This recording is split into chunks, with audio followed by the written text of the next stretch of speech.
बहुत ही मार्मिक प्रसंग यहाँ कहे जा रहे हैं। आश्चर्य किस बात में है, इसके प्रमुख दो कारण आचार्य देव ने यहाँ बतलाए और फिर उस प्रकरण का समापन करते हुए निष्कर्ष स्वरूप ये बात कही कि हे जगत के प्राणियों, संयम अंगीकार करके उसे त्याग करना तो योग्य है ही नहीं, और संयम धारण करके रागादि का त्याग करने का या नाश करने का ही प्रयत्न करना चाहिए। जैसे भी बने, जिस विधि से रागादि कम हो, राग के साथ में प्रयोग किया गया आदि शब्द द्वेष, कषाय और विकार के लिए किया गया है। रागादि के नाश का प्रयत्न माने राग, द्वेष, कषाय, क्रोधमान, मायाचार, लोभ, छल कपट, सभी बातें उसके अंदर शामिल हो जाएंगी। माने हमारे को निरंतर यह कोशिश करना चाहिए कि जैसे भी हो सके ये कम हो। जिनसे रागादि बढ़ते हो, जिनसे कषायें बढ़ती हो, जिनसे विकार बढ़ता हो, ऐसे प्रयत्न, ऐसे प्रयास, ऐसी प्रवृत्ति, उसमें हमें सावधान रहने का प्रयास करना चाहिए कि देखो ये मोह बढ़ाने के हेतु, ये विकार बढ़ाने के हेतु, यहाँ विकार बढ़ रहा है, यहाँ कषायें बढ़ रही है, यहाँ इस माहौल में, इस परिस्थिति में क्रोध बढ़ रहा है, गुस्सा बढ़ रहा है।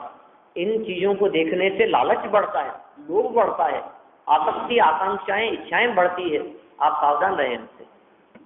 इसलिए जब किसी मुनि को संयम की प्रतिज्ञा दिलाई जाती है तो संयम की प्रतिज्ञा दिलाते समय वर्तमान में तो संयमी रहने की बात कही ही जाती है, लेकिन साथ साथ में भविष्य में भी, कालांतर में भी इन परिस्थितियों, संयोगों के बीच में न जाएंगे, ऐसी प्रतिज्ञा दिलाई जाती है। कि क्यों भाई, हम संयमी हो गए, अब यदि कहीं गाने चलते हों और हम वहाँ बैठे हों तो क्या ऐतराज है? कि नहीं, बहुत ऐतराज है। या हम तो संयमी हैं लेकिन फिर भी कभी गरिष्ठ भोजन कर ले हुए तो कि नहीं चलेगा। या हम तो ब्रह्मचर्य महाव्रत के धनी हैं तो क्या हो गया, स्त्रियों के साथ में चर्चाएं करे बैठे तो ये नहीं चलेगा। क्यों? क्योंकि क्या है कि यद्यपि आप वर्तमान में संयमी हैं लेकिन फिर भी सर्वत्र सावधानी बरतना ही उसका उपाय है। इसलिए 9 वार्ड से शिव की सुरक्षा की बात कही गई है। तो यहाँ ये जो राग के साथ में आदि शब्द का प्रयोग करके उसे त्यागने की बात कही गई, तो मतलब आप वर्तमान में उसके त्यागी हैं लेकिन उसकी संगति से भी बचे। आप स्वयं रात्रि भोजन नहीं करते लेकिन रात्रि भोजन करने वालों की संगति से बचें।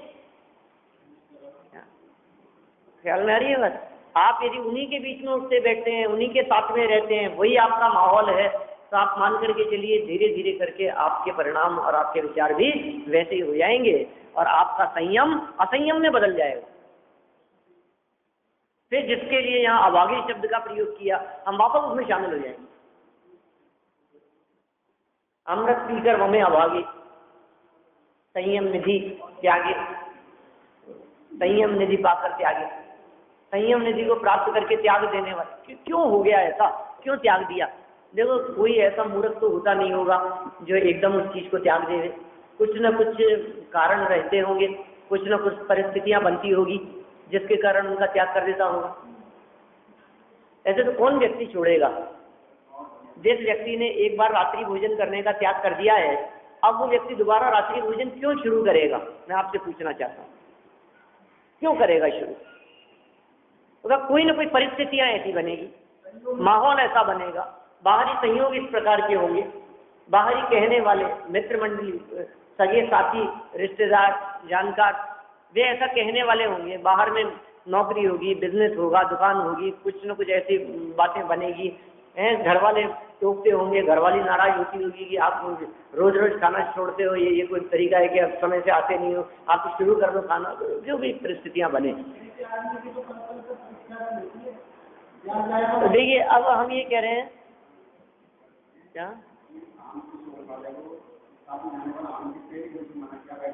हाँ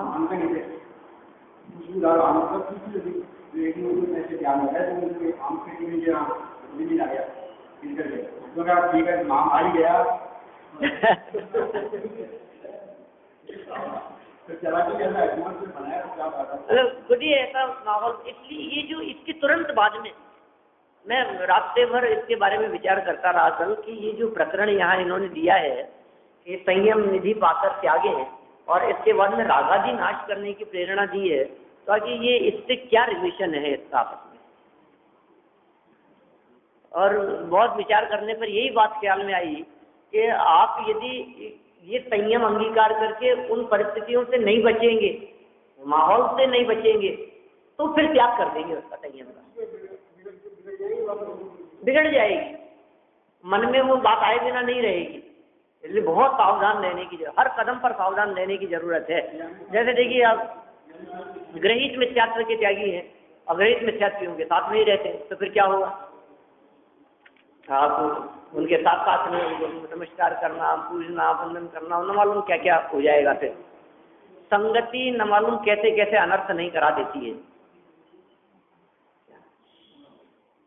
ले अच्छी संगति की जो बात बच्चों को कही जाती है, उसके पीछे यही कारण है कि संगति पता नहीं क्या करा देती है। फिर माता पिता ये सोचते, अरे हमारा बच्चा तो बिल्कुल ऐसा नहीं था, ये तो कर ही नहीं सकता ऐसा, कितना भी बुरा हो लेकिन ये किसी की हत्या नहीं कर सकता। क्या बात करते हो आप, क्या क्या नहीं कर सकता। संगति, माहौल, परिस्थितियां सब कुछ बदल देती है। तो जितने अनिति, अन्याय, बेईमानी और ये अपराध दिखाई देते हैं, सर्व अपराधों के पीछे यदि कोई हेतु दिखाई देता है तो वो है माहौल। बचे आप उस माहौल से, राग आदि का नाश करने की प्रेरणा। आपको ये मौका मिला है, आप त्याग कर देंगे राग का, आप त्याग कर देंगे द्वेष का। साहब इतना आसान काम थोड़ी ने, आपने कह दिया राग का त्याग, चलो मैं आज से राग के त्याग करने की प्रतिज्ञा लेता हूँ, तो क्या ऐसे राग का त्याग किया जा सकता है? चलो मैं कषाय का आज से मैं प्रतिज्ञा लेता हूँ कि मैं क्रोध नहीं करूंगा, तो क्या उस प्रतिज्ञा को निभाया जा सकता है? ऐसा त्याग होता नहीं है, मैंने कषायों का त्याग करने से नहीं होता। तो फिर कैसी प्रेरणा दे रहे हैं कि आप प्रयास करें, आप उस माहौल से बचें। आप देखिए, आप यदि मिठाइयों के बीच में रहेंगे तो आपको मिठाई खाने का मन होगा। आप यदि शोरूम में जाएंगे और अच्छी अच्छी चीजें देखेंगे तो आपका भी मन होगा कि काश काश मेरे पास भी हो। आप किसी मतलब जहां जहां आप देखते हैं आपको मन होता है कि यार किसी चीज तो अच्छी तो लगती है अपने पास भी, जाने में क्या बुराई है, मन खराब होता है, राग बढ़ता है। जितना आप देखेंगे, जितना आप घूमेंगे, जितना आप राग बढ़ाने वाले साधनों के साथ में, जितना आप नई नई चीजें, जो आधुनिक टेक्नोलॉजी, नई नई हर तरह की मशीनें मिलती है, आप उनको देख देख करके आप यार ये चीज तो गजब है, ये तो वास्तव में। एक तो सफाई के लिए ऐसी चीज होनी चाहिए, घर में कुछ ऐसा कुछ बन जाए कि वो चारों तरफ उसको एक ऐसी पट्टी सी हो, चारों तरफ दीवार पर लगा दी जाए, फिर रोजाना सिर्फ बटन दबाएं और 5 मिनट में सारी मिट्टी, धूल, कचरा, सब जो भी गंदगी हो सब बाहर हो जाए, घर के बाहर हो जाए। कितना अच्छी हो बोला ऐसी चीज। ऐसी कोई चीज दुनिया में मैंने देखी नहीं है, लेकिन यदि मेरी कल्पना में ऐसी बात आई है तो ऐसी चीजें कहीं ना कहीं कोई बन भी जाएगी। ऐसे यही तो है, और क्या है। कोई भी चीज, ऐसी चीज जो चीज आपको परेशान करती हो, घर में धूल मिट्टी परेशान करती है, ऐसा क्यों नहीं हो। देखो मकान जो है ना, गेट खुले रहते हैं तो धूल मिट्टी आती है, और गेट बंद करते हैं तो अंधेरा भी रहता है और हवा भी नहीं आती है।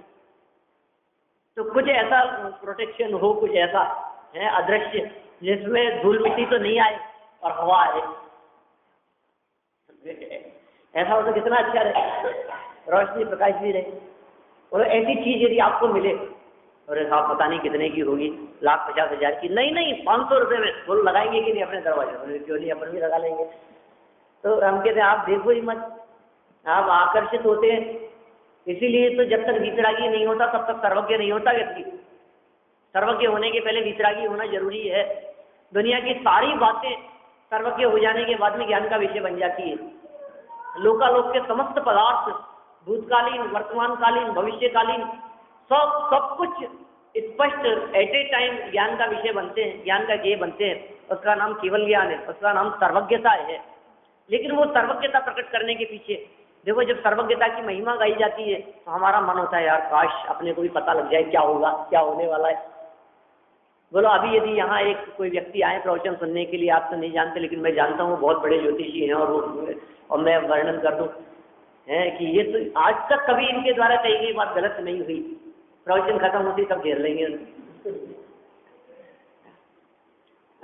अपने को पता लग जाए क्या होने वाला है, भविष्य में क्या होने वाला है, क्या घटना घटने वाली है, कैसी परिस्थिति बनेगी, हर चीज के बारे में जानने की इच्छा। नहीं कहाँ क्या हो रहा है, कहाँ क्या होगा, पहले से अपने को पता लग जाए। ऐसी विद्या, ऐसा मंत्र आपको दे दिया जाए जिस मंत्र की साधना करें और भविष्य आपके ज्ञान का विषय बन जाए।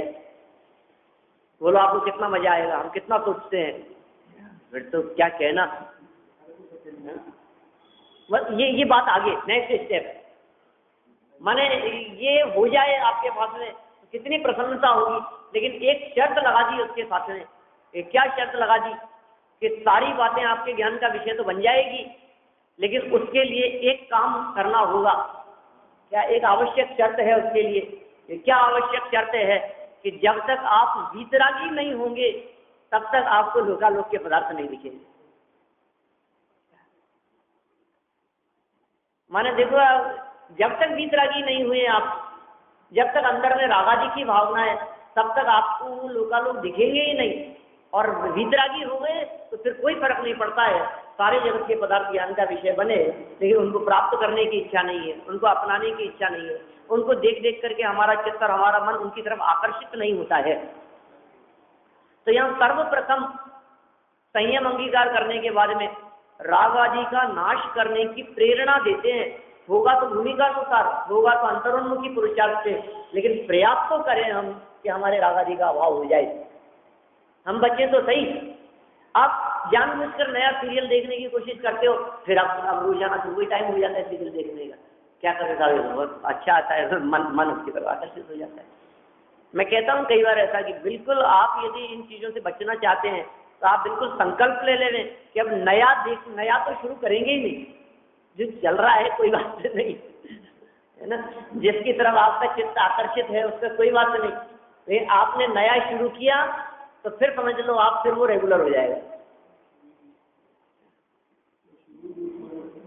तो जो भी हो, तो जो भी है पता नहीं मेरे को, लेकिन कितना सावधान रहने की जरूरत है। इसलिए मैं कई बार तो ऐसी चीजों को ज्यादा प्रेफर करता हूँ, जो पिक्चर देखना एक बार फिर ठीक है सीरियल की अपेक्षा से। 2.5 घंटे 3 घंटे के अंदर आपको निर्वृत्ति तो मिल गई, उससे मुक्ति तो मिल गई। अब टीवी देखना, पिक्चर देखना अच्छी बात है, ये मैं नहीं कहना चाह रहा हूँ, संयम धारण करे वो अच्छी बात है, आप त्याग कर दें तो बहुत अच्छी बात है। लेकिन मैं तो उन दो चीजों के अंदर तुलना कर रहा हूँ कि वो चीज तो न मालूम कब तक चलती रहती है, न मालूम कितने वर्षों तक वो कहानी खत्म ही नहीं होगी, वो प्रसंग चलता रहेगा रोजाना, मतलब चलता रहेगा। फिर उसके बारे में दिमाग में अब क्या होगा, अब क्या होगा, अब वो समय होता है और आपका दिमाग उधर दौड़ता है। तो इससे अच्छा है आप CID देखें, क्राइम पेट्रोल देखें, ऐसी कोई चीज, कोई पिक्चर देखें की प्रेरणा नहीं दे रहा हूँ मैं ये कह रहा हूँ कि उसमें आप आधे घंटे में छुट्टी हो गई आपकी, फ्री हो गए आप, अब आपको आगे की अपेक्षा नहीं है बिल्कुल भी। ये क्या होगा, आधे घंटे के अंदर ले दे करके जो निपटाना था तो उन्होंने निपटा दिया उसके अंदर, अब खत्म, अब कोई मतलब नहीं है फिर आगे। तो ये जितना ज्यादा आप उससे बचेंगे, ये रागादि के नाश करने की प्रेरणा का मतलब आप उससे बचें। इसलिए देखो इस संदर्भ में मुनिराजों की जो यहाँ चर्चा चल रही थी, संयम निधि पाकर त्यागे, ये जो बात कही गई है उनके लिए इस तरह के विधान कहे गए। आप श्रावक के यहाँ आहार ग्रहण करने के लिए जाएंगे, किसी गृहस्थ के यहाँ, तो मौन लेकर के जाएंगे, ये उनके प्रतिबंध लगा दिया आचार्य चरणानुयोग के ग्रंथों ने। आप इस प्रकार से जाएंगे, आप इतना सावधान रहेंगे, आप इतना दूर रहेंगे, आप वहाँ अधिक समय नहीं बिताएंगे। आप तो यदि आहार लेने के लिए जाते हैं तो वहाँ बैठेंगे नहीं, खड़े खड़े आहार लेकर के वापस आ जाएंगे। क्यों? क्योंकि आप यदि उस माहौल में गृहस्थों के बीच में यदि घुस गए तो फिर गृहस्थ तो गृहस्थी है, फिर तो घर गृहस्थी की बातें करेंगे आपसे, फिर तो वो पूरा वसूल करेंगे आपको जो आहार कराया है उसको। सोचेंगे महाराज आज तो हमारे घर में आए हैं, बिठा लो इनको तो थोड़ी देर और फिर आस पड़ोस वालों को इकट्ठा कर लेंगे, बच्चों को इकट्ठा कर लेंगे अपने पर। महाराज का आहार है, वो इधर तो आहार चल रहा है, उधर फोन करके बुला लेंगे कि बेटा जल्दी आप, महाराज आए हुए हैं, है ना, अपने घर में ही है। और फिर आहार होने के बाद में महाराज ये मानता नहीं है, इसको समझा दो, ये बहुत बिगड़ रहा है ना। आप कुछ कह जाओ तो सुधर जाए थोड़ा सा, फिर आपने उनको उलझा दिया बस अपनी घर गृहस्थी में। कितना सावधान रहने की जरूरत है उनको, जितना उनसे बचेंगे उतना अच्छा है। ये बात उनके लिए नहीं है, ये बात अपने लिए भी है। अपन किस किस परिस्थिति से कितना बच सकते हैं। तो इस तरह से ये जो नया श्लोक अपन यहाँ शुरू करने वाले हैं, उसकी मैंने उत्थानिका की बात कही कि रागादि का नाश करने की प्रेरणा किसके लिए? संयमधारियों के लिए। क्यों? संयम छूट न जाए उसके लिए। ठीक है, बताओ हम क्या करें? संयम हमने अंगीकार किया था, अब छूट गया, अब हमारे हाथ में क्या है? तुम्हारे हाथ क्यों नहीं है? तुम्हारे हाथ में तुमने क्यों ऐसा माहौल बनाया? तुम ऐसे माहौल में क्यों रहे कि वो छूट जाए? अब तो अभागे हो, हम क्या करें तुम्हारे को? ऐसी चीज तुम्हारे हाथ से निकल गई। तो हमने कही थी सावधान रखना, सावधानी रखना। तुम पतंग उड़ा रहे हो, मान लो हमने कहा देख बेटा संभाल कर रहना, 2 मिनट तेरे हाथ में पकड़ाइए तो थोड़ा बहुत जानता, बचते रहना, इधर उधर मत चलना। तुमने क्यों इतनी लंबी दी? क्यों जहाँ ज्यादा पतंगी थी क्यों वहाँ बीच में घुसाई? तो कटेगी। वो लोग खुद जा रहे हो ना ऐसे मौत के मुंह में। जब लक्ष्मण रेखा खींच करके गए थे तो सीता बाहर क्यों निकली बताओ? क्यों गई वो बाहर? अब हम क्या करें? तुम यदि उल्लंघन करोगे मर्यादा का तो फिर क्या होगा? रावण उठा करके ले जाएगा, अपहरण हो गई, तो दुख उठाओगे, परेशान होंगे। ये कह रहे तुमने संयम निधि को अंगीकार किया था, त्याग क्यों दिया? कि मैं क्या करूँ साहब, त्याग हो गया। और सीता कह मैं क्या करूँगा? मैं क्या करूँ, क्या था? निकली क्यों बाहर? रेखा खींच करके गया था लक्ष्मण रेखा। क्या? हाँ, ये देखो तो कैसी बात आ गई सामने कि तुम्हें सावधान रहने की जरूरत थी।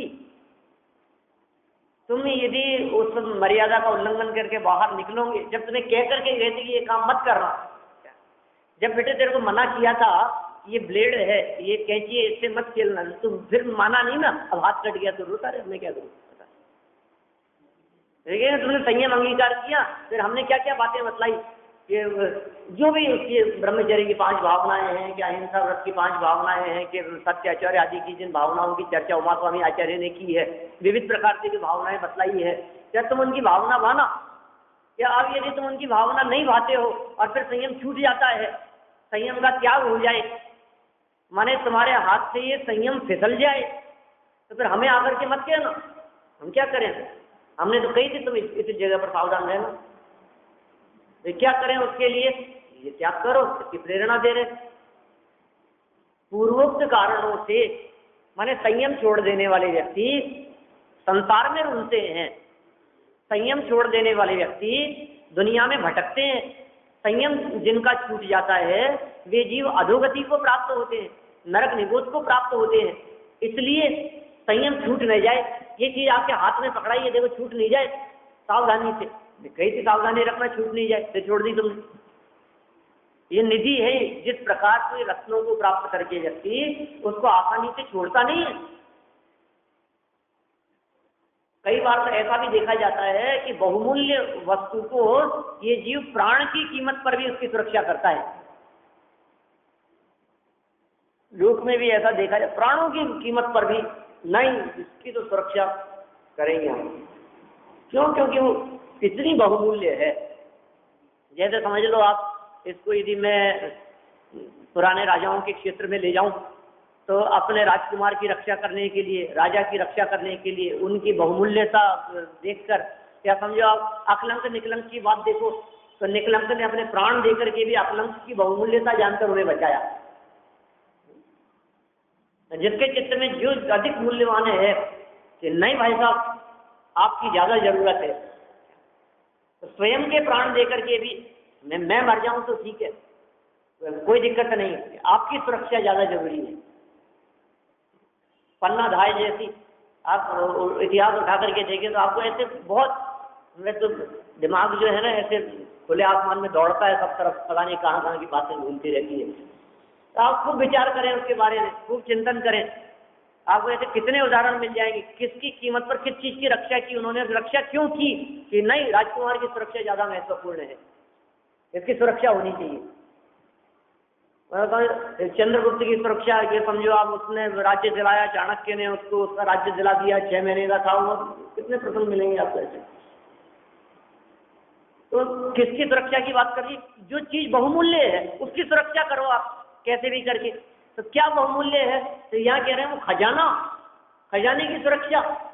तो कौन से खजाने की सुरक्षा, कि संयम रूपी खजाने की सुरक्षा, उन निधियों की सुरक्षा की बात कर रहे हैं। आप उनकी रक्षा करें कि साहब है किसके पास में, या आपने जो अंगीकार किया आपको पता नहीं है, आपने जो ये संयम अंगीकार किया है, ये जो खजाना और रत्न आपके पास में है, ये सारे के सारे रत्न कुबेर के खजाने के आगे, मतलब समझो कुबेर का खजाना नहीं, उसके आगे पानी भरता है, ऐसा है। सौधर्मेंद्र और कुबेर के पास में जो संपत्ति वैभव मौजूद है, वो सारा का सारा वैभव मानो कचरे के ढेर के समान। और ये संयम रूपी निधि रत्न जो संयमियों को मिल गए हैं, जो मनुष्य भाव प्राप्त जीवों को ये निधान मिल जाया करते हैं, उनको संभालने की बात चल रही है। आप सावधान रहें, सतर्क रहें, छूट नहीं जाए। जिनको नहीं मिला है वो उस खजाने को प्राप्त करने का प्रयास करें, जिन्हें मिल गया है वे इससे छूट नहीं जाए इसका प्रयास करें। जिन्हें अल्प संयम और अल्प चारित्र की प्राप्ति है वे उत्कृष्ट चारित्र प्राप्त करने का प्रयास करें, लेकिन जितना है उससे कमी न होवे इतना तो संकल्प ले। हमने जो रात्रि में अन्न का त्याग किया है, तो अब रात्रि में कभी भी अन्न न सेवन करेंगे, इस बात का दृढ़ संकल्प करें। इसका नाम से इससे तो विचलित न होवे, च्युत न होवे। लेकिन फिर धीरे धीरे आगे बढ़ते हुए हमने जो मिठाई और फलादिक जो हम सेवन करते हैं उसका भी त्याग कर देना, उनका त्याग कर दिया। अब ये नहीं कि वो दोबारा कभी चालू हो जाए। वो टोडरमल जी की वे पंक्तियां ध्यान आती है, प्रतिज्ञा धारण करने वाली, जो उन्होंने जो पंक्तियां प्रसंग जो दिया था, उसमें उन्होंने एक पॉइंट ऐसा भी दिया था, प्रतिज्ञा धारण करने पर परिणाम उत्तर उत्तर बढ़ते रहें, ऐसे प्रतिज्ञा लेना, परिणामों में शिथिलता न आवे। ऐसा न हो कि ये मैं क्या त्याग कर बैठा, मुझे तो चलता नहीं है इसके बिना। कैसे नहीं चलता है? अभी तो प्रसंग ये है कि धीरे धीरे करके दूध का भी त्याग कर देना, अभी तो प्रसंग ये है कि उसके बाद में धीरे धीरे करके पानी का भी त्याग कर देना। और यदि इन सब चीजों का त्याग कर दिया हो तो फिर संकल्प ये लेना कि रात्रि में तो पानी नहीं लेते, लेकिन जो थोड़ा सा देर से लेते हैं वो भी जल्दी लेने लगे। ये सब जो हम दिन में ही लेते हैं, तो प्रयास ये हो कि अंतर्मुठ पौन घंटे पहले ही हम इन सब से निवृत्त हो जाए। माने देखो धीरे धीरे कदम कदम आगे बढ़ने की बात है। मैंने यहाँ संयम रूपी निधि को प्राप्त करने की जो बात कही है, जिस वैभव की बात कही है, क्योंकि ये वैभव वृद्धिंगत होता हुआ अंतरंग के अनंत गुणों को प्रकट करा देने वाला है। ये वो वैभव है, साधारण नहीं है। ये कौन सा वैभव है? थोड़ा सा मिला है अभी तो, सम्यक दृष्टि को अंदर में अतीन्द्रिय आनंद की कणिका जागृत हुई है। पंचम गुणस्थान में बढ़कर प्रतिमाएं धारण करते करते और बढ़ते हुए मुनि राजियों को मानो वो खजाना दिखने लगा हो और सेवन भी करने लगे हैं, लेकिन उस पूरे के पूरे का उसके अलावा दूसरा कोई विकल्प और दूसरी कुछ बात ही नहीं रहे, ऐसी अवस्था तो सिद्ध अवस्था है। इसलिए वे भाग्यशाली हैं, क्योंकि इनका भाग्य मतलब भविष्य, जिसका भाग्य किसे कहते हैं? भविष्य। भाग्य शब्द भविष्य से जुड़ा हुआ है, और भविष्य थोड़ा सा नहीं है, भविष्य तो बहुत लंबा आ गया हमारे सामने, अनंत काल है ना। भविष्य कब खत्म हो जाएगा बताओ? भविष्य कभी खत्म होता है क्या? जो काल कभी खत्म न हुए उसे भविष्य काल के कभी खत्म नहीं होगा। तो फिर जो काल कभी खत्म नहीं होगा, आगे चलता रहेगा, है ना, जो नहीं आया है, ऐसे आगे अनंत काल तक कि आप यदि विचार करते हो, सोचते हो और उसमें जब सुख प्राप्ति करने का मार्ग जिसने अपना लिया हो तो आचार्य देव कहते हैं ये भाग्यशाली है, क्योंकि इसने मंदिर आना शुरू कर दिया, स्वाध्याय करना शुरू कर दिया, अपने स्वभाव को जानना पहचानना शुरू कर दिया, पंचेंद्रीय विषय भोगों से इसने निवृत्ति ले ली है, बाहरी साधनों से बाहरी कारणों से बच करके जो राग रंग बढ़ाने वाले साधन से उनसे निवृत्त होता होता होता होता विरक्त होता हुआ मैंने स्वरूप गुप्त हो गया है, अपने स्वरूप में ही निवास करता है, निज निधि अपने में प्राप्त करके उपभोग करते हैं ज्ञानी जी। नियम सार में कहते हैं आचार्य कुंद स्वामी इस प्रकार की गाथा, ज्यों निधि पाकर निज वतन में गुप्त रह जन भोगते, क्यों ज्ञानी जन भी ज्ञान निधि पर संग तज के भोगते। ज्यों निधि पाकर, निधि को प्राप्त किया हो, किसी को कोई खजाना मिल गया, मान लो आप अपने मकान में पूरा उसको ठंडा करके उसको दोबारा बना रहे थे और आपने नींव खोदी और उसके अंदर रत्न से भरा हुआ कलश मिल गया। अब आप क्या करेंगे? आप पड़ोस वालों को बुलाएंगे, अरे वाह आओ साहब रत्न निकले हमारे पास में, ऐसा करेंगे? गवर्नमेंट को बतलाएंगे, पुलिस वालों को बतलाएंगे, इनकम टैक्स वालों को बतलाएंगे, ये इतना निकला है हमारा, इसमें से 40% आप ले जाओ ये हमारे को प्राप्त हुआ है। कहेंगे नहीं ना, निधि यदि मिल गई है, खजाना यदि अपने को मिल गया है, अच्छा कोई बात नहीं, बुलाएंगे बताएंगे तो नहीं, लेकिन उसको चौड़े में रखेंगे, आते जाते लोगों को दिखे, उसको लेकर के जाएंगे मान लो, तो उसको थैली में डब्बे में बंद करके किसी को दिखे नहीं ऐसे ले जाएंगे, या खुले उस रत्नों के कलश से हाथ में उठा करके, बिस्लरी की बोतल लेकर के चलते हैं लोग, ऐसे उस कलश को लेकर के चलेंगे, जैसे घट यात्रा में कलश माथे पर रख करके ले चलते हैं, ऐसे उस रत्न से भरे हुए कलश को ले चलता है कोई बाजार में? क्यों? कोई ले लेगा, कोई देख लेगा, कोई चुरा लेगा, कोई लूट लेगा, कैसी बात चलती है हमारे दिमाग में। ज्यों निधि पाकर निज वतन में, निज वतन में, अपने ही घर में, अपने ही क्षेत्र पर, अपने ही स्थान में, दूसरी जगह पर नहीं, परदेश नहीं ले जाता है, सावधान रहता है, कहाँ कहाँ लेकर के जाएंगे। बोलो घर से बाहर निकलता है तो व्यक्ति ये सोचता है कि नहीं नहीं कौन लेकर के जाएगा, इससे खतरा है, सावधानी रहे, और बंद करके और घर में भी नहीं रहे। ज्यों निधि पाकर निज वतन में, अपने घर में, निज वतन में, गुप्त रह जन भोगते, क्यों ज्ञानी जन भी ज्ञान निधि पर संग तज के भोगते। उसी प्रकार ज्ञानी जन भी ज्ञान निधि को, क्योंकि देखो जो सम्यक दर्शन ज्ञान चैत्र रूपी रत्न अपने अंदर में प्रकट हुए हैं, यदि आपने उनका बखान कर दिया, आपने उनका वर्णन कर दिया, तो लोग कहेंगे व्हाट इज द प्रूफ? आप सम्यक ज्ञानी हो इस बात का क्या प्रमाण है?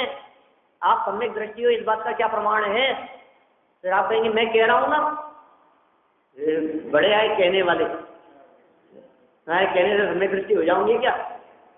बिल्कुल मखौल उड़ाएंगे और खत्म कर देंगे आपकी निधि को, लूट लेंगे। रामचंद्र जी ध्यान अवस्था में बैठे हैं, मुनि बन करके संयम निधि को प्राप्त हो गए हैं, लेकिन पत्नी जैसे पूर्व की भूत निगमनय से पत्नी सीता स्वर्ग में प्रतिन्द्र हो गई, उपसर्ग करने के लिए आ गई। काय के लिए आ गई? उपसर्ग का मतलब जानते हैं? उपसर्ग का मतलब क्या है? उपसर्ग और परिचयों का मतलब यदि मैं इस प्रकरण के अनुसार कहूं तो कह सकता हूं संयम निधि के लुटेरे। उपसर्ग और परिचयों को इस प्रकरण के आधार पर क्या कह सकते हैं अपन? संयम निधि के लुटेरे। तो यही काम करेंगे। अब जिसने उन लुटेरों के बीच में भी गुप्त रह करके, सावधान रह करके अपना काम कर लिया, तो समझ लो आप वो मंजिल की प्राप्ति कर लेगा। जब लुटेरे तो आए थे, लेकिन हमने अपने उस निधि को प्रकट नहीं किया, हम अपने घर से बाहर ही नहीं निकले, अपने स्वरूप में मग्न हो गए, गुप्त हो गए अपने में, तो कोई चिंता की बात नहीं है, कोई परिचय और कोई उपसर्ग आपको विचलित करने में समर्थ नहीं है। घबराओ मत, आनंद में रहोगे। कह दी मार्मिक बात है कि शब्द कितना मार्मिक है। संयम निधि जो मिल गई है, कौन कौन लूटने वाला है बताओ उसको। भयंकर सर्दी लूट लेगी, कपड़े पहनने में मजबूर हो जाओगे, सावधान रहना उसमें। आपने जो त्याग किया है आप सावधान रहना। लज्जा, भय, शर्म, निंदा, ये सब क्या है? ये संयम निधि को लूटने वाले लुटेरे हैं। अपमान, अपयश, आपने रात्रि भोजन का त्याग किया और भागवत पाठमाला भाग 2 में सदाचार वाले में कहानी दी, रात्रि भोजन त्याग की। 2-4 लोग थे ऐसे, किसी गांव में बारात पहुंची, जब वहां बारात पहुंची तो सब लोग, रात्रि में भोजन बना था और रात्रि में भोजन करने वाले लोग थे। 2-4 लोग ऐसे थे जो लोग रात्रि में भोजन नहीं करते थे। तो जो आसपास वाले लोग थे सब लोग उन 2-4 लोगों की मजाक बनाने लगे, अरे यार आप भी यार रात भोजन रात्रि में नहीं करके देखो स्वर्ग जाएंगे, जैसे तो इन्हीं को जाना है स्वर्ग में। वो मजाक बनाने लगे, आप अपने स्वर्ग में तो यही जाएंगे रात को भोजन नहीं करेंगे तो। और फिर थोड़ी देर बाद में क्या हुआ, रात्रि में किसी ने देख नहीं पाया और सब्जी में कोई जहरीला जानवर गिर गया, सर्प गिर गया, कढ़ाई में उठा दिया गया। जो रात्रि भोजन करते थे उन्होंने रात्रि में भोजन किया और फिर दूसरों को स्वर्ग भेजने की बातें करने वाले स्वयं स्वर्ग की तैयारी करने लगे। भागवत पाठमाला 4 साल के बालक को पढ़ाते हैं। माने क्या हुआ, देखो ऐसे प्रसंग बनेंगे। यदि आप विचलित हो जाओ, लोग तो मजाक बनाएंगे आपकी, लोग तो मूर्ख कहेंगे। लोग ये कह रहे कहाँ लगा दिया आपने अपने बच्चे को मूर्ख को, ये कोई उम्र है ये करने की। आप भी, अब तो कोई नहीं कहता क्या मेरे बारे में लेकिन ये बात 20 साल पुरानी है, 25 साल पुरानी, 24 साल हो गए। 1 जून 1988 को शुरू किया था, पहला दिन था यहाँ मंदिर में मेरा, क्लास शुरू हुई थी और प्रेमचंद जी आए थे और पहला विद्यार्थी था मैं, तो उनसे भी पहले आया था यहाँ। तो मुझे पता था क्लास शुरू होने वाली है, घर में माहौल था, बहुत समय से इंतजार था कि शुरू होने वाली है, चर्चाएं तो चलती थी घर में बहुत। 88 से 12 जून आ गया, 24 साल पूरे हो गए। तो उस मतलब सब लोग आपको कहेंगे, बच्चों को कहेंगे, अरे क्या कर रहे हो आप, क्या ये कैसी बात कर रहे हो आप भी, ये रात्रि भोजन अभी से ही नहीं खिलाते इसको रात को, अभी से ही आलू प्याज नहीं। हमने तो फिर बहुत बरसों तक खाया था, बच्चे ने तो जन्म से नहीं खाया, अभी क्या करते हो आप। अब जब आप हमारे बारे में तो कोई नहीं कहता कुछ, फिर आप बच्चे को भी नहीं खिलाते हो अभी इतना छोटा है, क्या करते हो आप, रात को भी नहीं, आलू प्याज भी नहीं, गाजर मूली भी नहीं, जमीगंद भी नहीं, आप क्या करते हो आप। देखो भाई, जब तक हमारे कंट्रोल में है ना, हम तो कोशिश ये करते हैं कि नहीं लेवे, और फिर जब कंट्रोल से बाहर निकलेगा तब देखेंगे जो होगा, जो होना जैसी। मेरा कहने का मतलब है, लोग आपको ऐसे बहुत मिलेंगे, कौन है वो समझ लेना। जब कोई व्यक्ति ऐसी बात कह रहा हो तो गुणभद्राचार्य की बात ध्यान रख लेना, कौन सी, ये संयम निधि के लुटेरे हैं, सावधान रहो। क्या ये आपकी संयम निधि को लूट लेने वाले हैं, बच्चे रहना इनसे। जो कोई व्यक्ति एक बार इस तरह की बात कर देवे, दूसरी बार आप उससे सावधान रहना कि फिर ये तो है ना गड़बड़ करा देगा।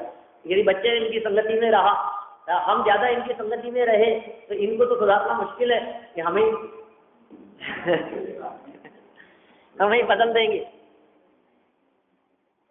तो निधि पाकर निज वतन में गुप्त रहे जन भोगते सर्व जगत में, कैसा लौकिक उदाहरण दिया है आचार्य कुंद स्वामी ने। और फिर नीचे ज्ञानियों के बारे में चर्चा कर दी। ज्ञानी जन भी कैसे होते हैं, ज्ञान निधि, ज्ञान रूपी निधि को दूसरों का संग त्याग कर, पर संग तज कर भोगते। दूसरे का साथ छोड़ करके, पर संग छोड़ करके ज्ञान निधि को ज्ञानी जीव भी भोगते, पर संग तज कर। आज वो साथ में नहीं भोग कर सकेंगे उसका, साथ में जहां साथ है, फिर समझ लीजिए आप, साथ में जितना आनंद है ना, साथ में उतनी परेशानी है। हमें साथ का आनंद दिखाई देता है ना, साथ की परेशानियां और कमियां भी बहुत होती है। साथ साथ में अपने काम हो जाते हैं तो फिर साथ साथ में आप उनके चक्कर में उलझे भी रहते। अकेलापन सर्वत्र सुंदर लोक में, आचार्य कुंद स्वामी कहते हैं एकाकी एकत्व लिए, जैसे उनकी पंक्तियां हैं, एकत्व लिए सभी आते, तन धन को साथी समझा था, ये भी छोड़ चले जाते। तो इनकी पंक्तियां एकत्व भावना, देवशा गुरु पूजन की जयमाला में लिखी है उन्होंने। अकेलापन, आप अकेला अवतरे मरे अकेला होए, या कब हूँ इस जीव को साथी सगा न, साथी तो मिल जाएंगे आपको, सगा साथी कोई नहीं मिलेगा। जब तक उनके स्वार्थ की पूर्ति होती हुई दिखाई देती है तब तक साथी हैं, और जहाँ स्वार्थ पूर्ति नहीं होती तो वहीं दूर हट जाते हैं। इसलिए स्वयं के बारे में विचार करें, अपने ही बारे में सोचें, और अपन गिर न जाएं पद से। जो पद हमारे को प्राप्त हो गया है वो पद हमसे छूट न जाए, वो अवस्था हमारे से निकल न जाए, कोई भी अवस्था। बहुत सावधान नहीं, अरे यार ये जो काम हमने शुरू किया है, पहले ये नक्की करें काम अच्छा है कि बुरा है। अच्छा काम है तो ये बहुत अच्छा काम है ना, बहुत अच्छा काम मतलब कैसा, उसको यदि गुणभद्राचार्य के शब्दों में कहें तो अमृत पीना, अमृत पान के तुल्य कार्य है। जिनवाणी का रस पान करना एक कैसा है, अमृत का सेवन करने जैसा है। जिनवाणी सेवन कैसा, अमृत के सेवन करने जैसा। और अब यदि ये अमृत सेवन जैसा है, परम अमृत ज्ञान के लिए प्रयोग किया है दौलत राम जी ने इस तरह का, ये परमामृत ऐसे शब्द कहे। फिर देखिए यदि ये जिनवाणी का सेवन अमृत के समान है तो फिर हम यदि इसका त्याग करने की बात सोचते हैं, हम ये सोचते हैं कि नहीं अभी तो बंद करना पड़ेगा। ये तो स्वाध्याय जो है ना, क्योंकि टाइम नहीं मिलता है, इसके कारण सब गड़बड़ी होती रहती है। इधर से इसके स्कूल जाने का टाइम होता है, इधर से इनके ऑफिस जाने का टाइम होता है, इधर से ये बनाना पड़ता है, इधर से वो होता है, तो ये समय भी यही है। अब ये सब बड़ा अपने से तो अब ये तो छोड़ना पड़ेगा, क्योंकि ये करें कि वो करें, तो मंदिर वाले क्या न्याय करेंगे अपने को। वो ज़्यादा जरूरी है, बोलो काम तो अपने घर वाले आने हैं ना, ज़्यादा जरूरी है अपना घर अपना। देखो यदि आप ऐसा सोच रहे हैं तो इसका मतलब आप क्या सोच रहे हैं, अमृत पाकर सजे वमे अभागे। आप अपने अभाग्य को निमंत्रण दे रहे हैं। ऐसे शब्द मेरे शब्द नहीं है, मैं कैसे कह सकता हूँ। आप यदि मंदिर नहीं आते हैं प्रवचन सुनने के लिए तो मैं ये कैसे कह सकता हूँ कि आप अभागे हैं। मेरी कहाँ हिम्मत है ऐसा कहने की। ये सब मेरे सामने गुणभद्राचार्य हैं पीछे खड़े हुए, जिनके भरोसे मैं कुछ भी कह सकता हूँ यहाँ बैठकर, जिनके आधार से ये आप अपने अभाग्य को निमंत्रण न दे दें। जिनवाणी से दूर रहकर, तत्व ज्ञान से दूर रहकर आप अपने अभाग्य को निमंत्रण न दें। और इसको दूसरे शब्दों में कहूँ इसी वाक्य को, तो ऐसा कहा जा सकता है, जिनवाणी और तत्व ज्ञान का अवलंबन लेकर इसके सानिध्य में रहकर आप अपने सद्भाग्य को जागृत करें। जा सकता है, ये आपके ऊपर निर्भर करता है, माने ये आपके हाथ में है। ऐसा कहा किसी बहुत विशिष्ट विद्वान ने कि मनुष्य अपने भाग्य का निर्माता स्वयं है ना। अक्षरधाम जितने भी हैं बने हुए, दो तो प्रसिद्ध हैं ही, अहमदाबाद और दिल्ली का। एंट्री होते ही वहाँ जो म्यूजियम है, उनके 3 म्यूजियम है अंदर, तो एंट्री होते ही सबसे पहले ही एक मूर्ति दिखा रखी है, सभी जगह पर, दिल्ली में भी और अहमदाबाद में भी है। और उस मूर्ति में एक मूर्तिकार वो छेनी और हथौड़ी लेकर के और अपने ही शरीर को बना रहा है। आधा बना हुआ शरीर, उसका मनुष्याकृति और शिलाखंड है, वो खुद ही खुद को बना रहा है। और फिर नीचे लिखा है कि मनुष्य अपने भाग्य का, व्यक्तित्व का, जीवन का निर्माता स्वयं है। स्वयं अपने जीवन का, भाग्य का निर्माण करता है। अब आपके पास में आपका भविष्य है, हमारे पास में हमारा भविष्य है, सबके पास में अपना अपना भविष्य है। कोई व्यक्ति ये कहे, कोई व्यक्ति ऐसा आक्षेप लगाए मेरे माता पिता ने मेरा भविष्य बिगाड़ दिया, उन्होंने मेरा भविष्य बिगाड़ दिया, मैंने तो ये कही थी, मैं तो पढ़ना चाहता था, मैं तो इसमें एडमिशन लेना चाहता था, इन्होंने ये करा दिया, बिगाड़ दिया इन्होंने मेरा भविष्य। कोई किसी का भविष्य नहीं बिगाड़ता, स्वयं के हाथ में है।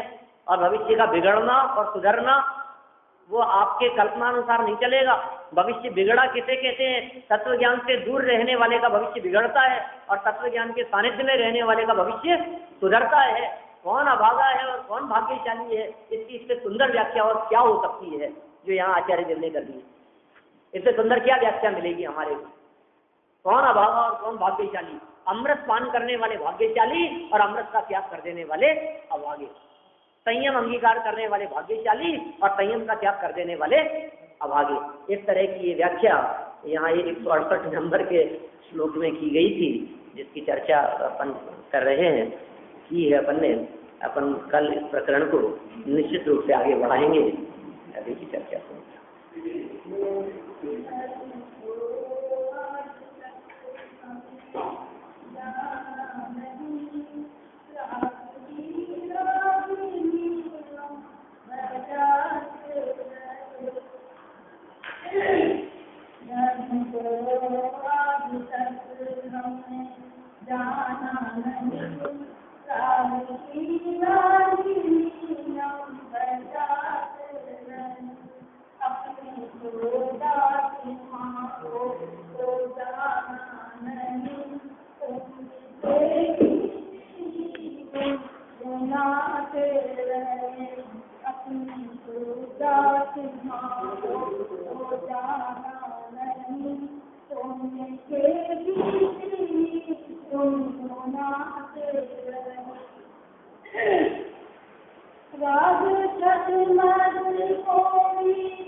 हमने जलाई नहीं, ओवरती ज्वाला को जलाते रहे, जाने की ज्योति हमने जलाई नहीं, ओवरती ज्वाला को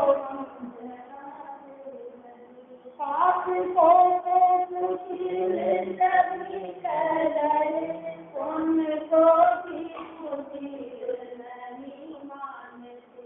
पाप को तो सुशील कभी करे, पुण्य को भी सुशील नहीं मानते। धर्म की बात हमको लगती बड़ी, धर्म की बात सुन बुद्धि काल से, धर्म की बात हमको बड़ी, धर्म की बात सुन कर बुद्धि काल से,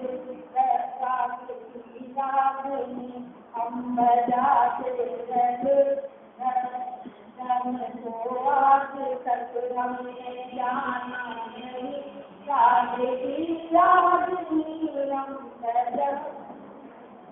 मोहन चाचता लोक सागरा, धर्म का लोक पहचान करता, धर्म के नाम पर साधु मंदिर, धर्म के भीतर उठाते रहे, धर्म होगा धारणा, साध से मुक्ति होगी महापुरुष, साध की भावना हमने लाई मदद, धर्म से लाभ रक्षण से प्रतिकूल, जिसकी अनुभूति हमसे कभी ना हुई, हर के दरबार में वो रहे हरि पूजा का साधन किया आज तक, निजी पूजा का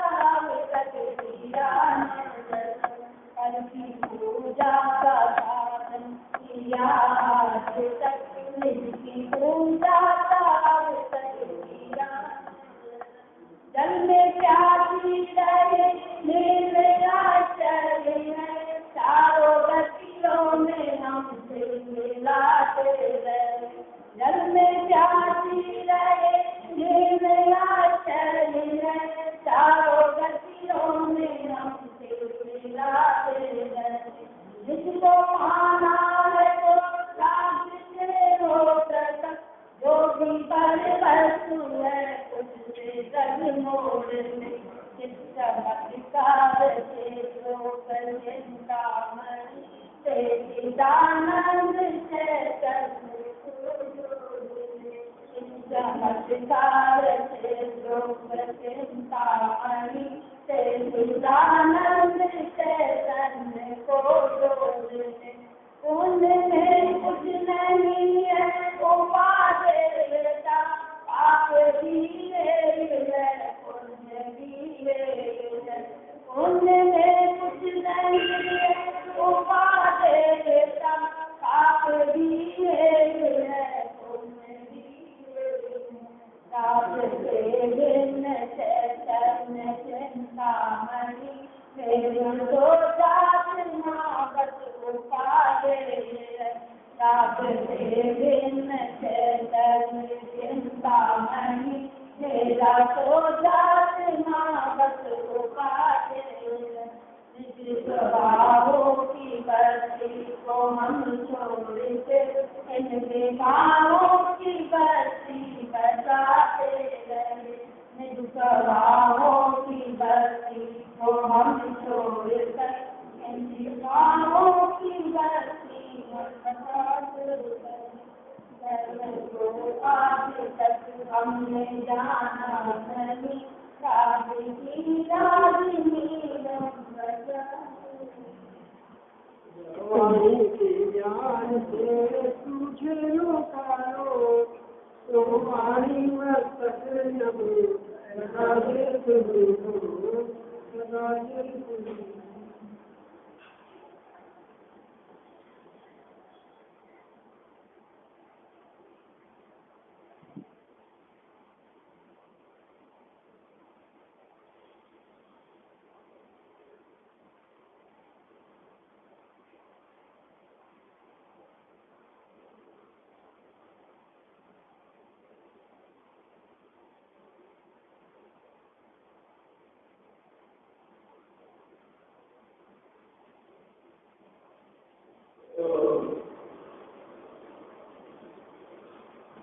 रामेश्वर जी बोले।